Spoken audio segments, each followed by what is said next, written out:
Alright guys, this is a long play review for Quack A Jack on the Amstrad CPC from Amsoft in 1984, and I'm going to be doing a couple more Amsoft games, long plays on the Amstrad, because I've got nostalgic and I want to revisit some of the games I enjoyed as a kid that I got free of my machine. And yes, this is done by Paul Shirley. Many of you Amstrad fans out there will recognise the name because he went on to do Spindizzy, the classic for Activision, and then Mission Genocide for Firebird. He also did Splat and Confuzion for Amsoft and Incentive. Now, Quack A Jack, I loved this as a kid, although I couldn't get very far in it. It's a very difficult game, certainly as the levels progress. It's a single screen game. Collect the things, and there's the characters. We control a duck, which is our hero. We've got nasties chasing us. Collect the pterodactyl eggs, avoid the cooking pots, and collect coins and gold and things like that. It's quite a cool little game, but it becomes too difficult later on. Notice here the controls that you can shift a row using the Z and X. More on that later. We are going to choose our difficulty level here, and we're not going to choose masochist. We're going to start on level 1 easy, but the difficulty does increase each time. So if you chose not level 9 difficulty, you basically start on level 9 difficulty on level 1 until you get to level 10, which then it will jump up, and so forth. And yeah, the game is ridiculously hard, so stop that. We're starting on easy. Okay, here we go. This is the Vampire Rabbit's lair on level 1. We control that white duck there, moving about, collecting those coins, but most importantly the pterodactyl eggs. We've got a timer at the top of the screen there, counting down, and if it reaches 0, then the egg hatches and then pterodactyl comes out and eats us. And there we go. Collect all the eggs on the level. You don't know where the next egg is going to appear though, so bear that in mind. Those ghosts look filthy. We've got to get 5 eggs. It tells us at the top of the screen there. So there's the second egg. And as you can see, now we've got 2 enemies on the screen, and they're moving pretty slowly. And we can also wrap around. If we move off the top, we appear at the bottom, and so forth, left and right. Use that tactic to your advantage and try and... Oh, Kevin the Prawn on a drinking spree. I don't know why, I always sing that when I ever see that, even as a kid. It seems to sing rather well in my head. Less so when I do it out loud. Okay, was going to wrap around there when we saw that evil prawn. As you can see there, I'm managing to get lots of eggs there without... Or just shifted the play area there as well. Managed to get quite a few eggs without taking up too much space on the screen, because as you move it from tile to tile, the one behind you disappears, and you can get yourself in a right state if you've taken too many tiles away and leave yourself trapped at points. Right, we've got to get 6 eggs now, and we've got 4 enemies on the screen. Things start to get tougher. Those yellow things, the red things flashing underneath it, are cooking pots. Instant death. So I'm not actually bothering collecting the coins here. The game is hard enough. These earlier levels are quite easy, of course. So I'm just doing this to complete the game. Cool. We get a little cutscene here. We get a bonus duck. Watch out for Sue's nose. Okay, obviously friend of the programmers. As I'm sure Kevin the Prawn is. Obviously likes his beer. Okay, quite garish colours this time. Light green with slightly darker green. Yellows and pinks. Good old Amstrad's colour palettes there being used. Okay, I do like the graphics. I think the graphics are pretty cool for 1984. This is one of the more visually nicer games from Amsoft, I feel. Simple stuff, nice sprites that vary between levels, of course. That's even more garish. God, that pink, my word. Right, what's the story of the game then, according to the instructions? The story is you are Red Jack, Pirate King and the most stylish character in Fandonia. Having just found the palace treasury empty, Red Jack decides to investigate the dreaded palace dungeons only to find himself trapped. Your mission: survival, accumulation of wealth, scrambling eggs. I don't know why he's called Red Jack when he's a white duck. Does not compute. There you go. This, as far as I can find out, is an Amstrad exclusive game. It didn't appear on the Speccy or Commodore 64. Please someone correct me if I'm wrong. So there you go, bit of an Amstrad exclusive.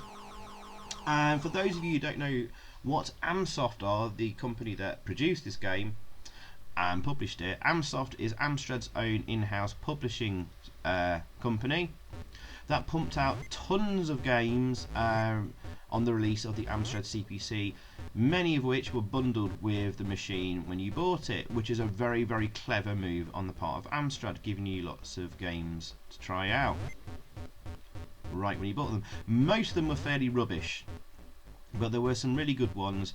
This is quite good.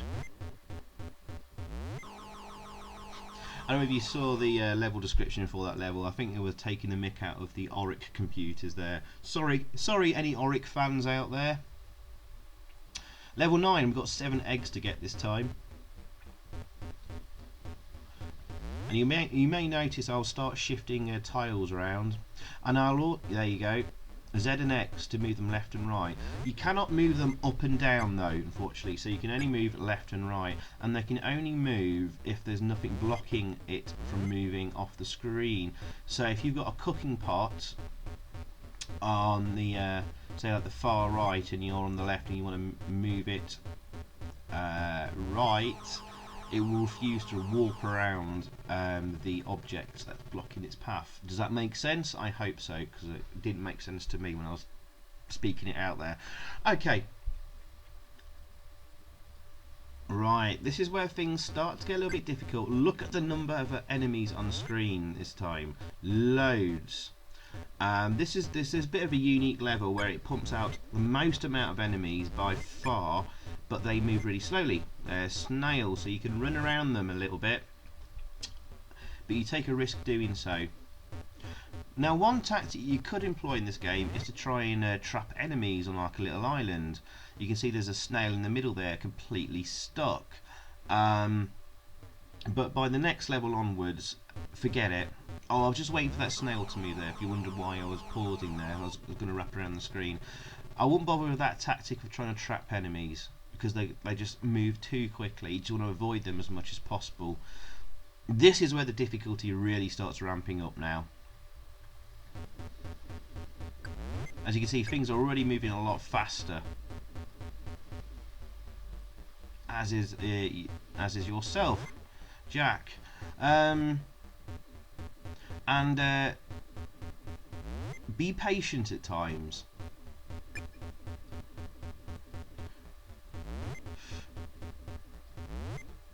And you do need a bit of luck on your side as well. That was a very lucky placement of the eggs there. They do get sort of placed at random each time. Very occasionally. Oh right, okay, gaps are now lethal. Now if you tried to move into a gap before, the computer would stop you from doing that. This time you'd fall, from this level onwards, if you move into a gap, you fall down it and die. Yeah, and also note that the enemies sort of home in on you. Their movement patterns are quite random, so they're not very predictable. But for example, if you got an egg all the way over on the other side of the screen, you might want to sort of stay on the other far side and kind of lure them over to you a little bit, like so. Gives you a bit of breathing space. I hope this is the last egg, otherwise we might be pretty stuck here. Thankfully it was. So you do need, I think you probably do need a little bit of luck in this game as well. But from level, what was that, level 10 onwards, we get a bonus duck each time. Bonus life, basically. Yeah. 16 levels, so level 13, not far to go now. There was something on the title screen you saw briefly flash up saying that Quack A Jack is loosely based on a game called Fandonia by Steve Cox. I believe it's kind of a role-playing card game, but I can't find a single mentioner of it on Google, so God knows what that was. But where these characters come from in the card game, I don't know, because they seem to be quite random and quite bizarre. Another bonus duck there. Don't get splatted by Zippy. Are these the spiders, I think? Oh yeah, these are really annoying. They're quite hard to see as well. And they move really, really, really quickly.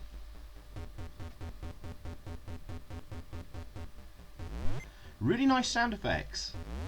I haven't mentioned that yet. The controls are pretty good and responsive. Right, you think you might be stuck here.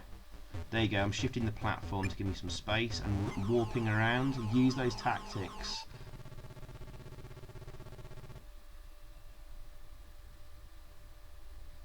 Oh no, it's your brother Blackjack.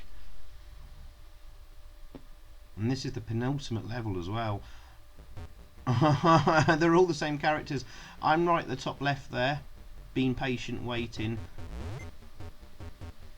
And I was waiting for them to sort of gather near me before warping around the screen. God, they're really quick now.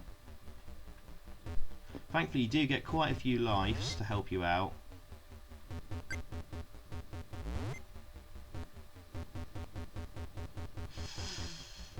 Yeah, very lucky there. Right, am I stuck?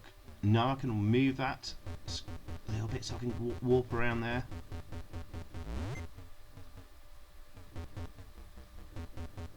There you go, moving the tiles there to really, really good effect. Fantastic. And I think, guys, this is the final level coming up. I never thought, well, as a 8 or 9 year old boy, I'd ever get this far in Quack A Jack, but I'm finally about to beat it. But where's the chasers?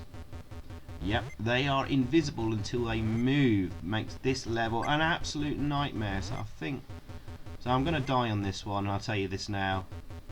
I'm going to need a few goes to beat it. I'm actually doing quite well here. Hoping that one will move out the way and I can jump across. Oh god, there's two of them there in that bottom left corner, and we're stuck. Well, actually, I was absolutely stuck. I couldn't move the tiles further enough because a cooking pot was hitting the edge of the screen and it wouldn't warp around, of course, as I warned you about earlier. That's what was going on there. So I got completely stuck there. That's a real shame because I did a really good run. Ah, there was one waiting there, invisible. So that first attempt was really, really good. I thought I was going to beat this without losing a life, but alas not. I am going to do this though. Wow, that was a dangerous area. I've got a couple of them trapped there in that middle left section below the free cooking pots, which is quite good. This is looking quite good.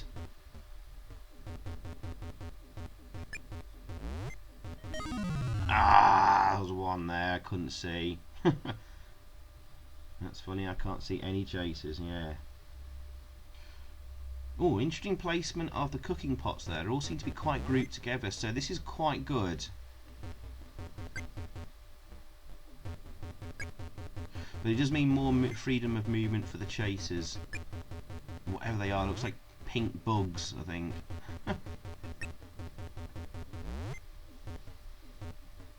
Yeah, not many people know about this game. I think it's a little undiscovered gem. It's not the greatest game in the world, but I think it's one of the better Amsoft games, definitely. Ah, oh, there's one waiting there. Bloody hell. Okay, this time. We've got to do it this time.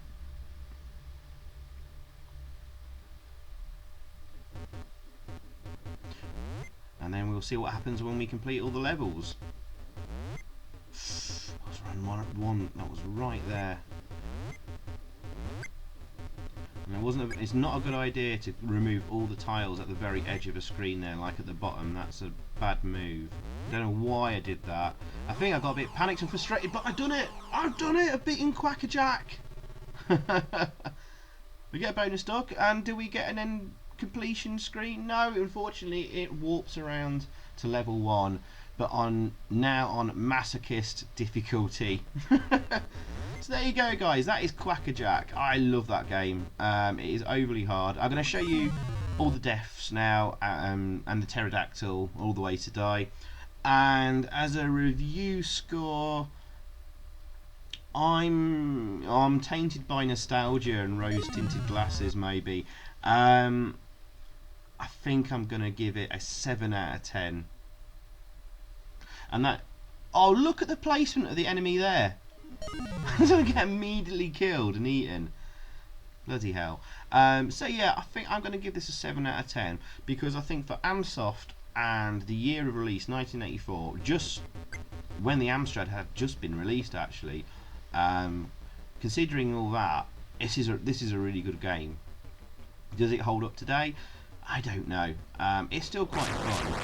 Oh, there's the Terraductile hatching.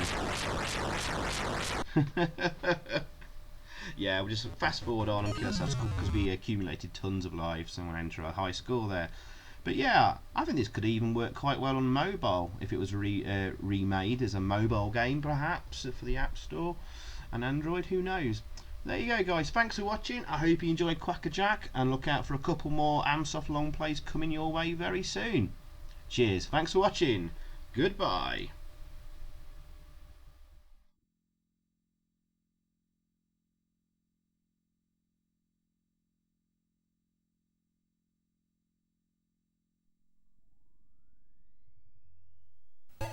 So thanks for watching, guys. I hope you enjoyed that. If you did, please click a like below, leave a comment, and also subscribe if you haven't already. And over that way, there's another video for you to check out. Zypho, out.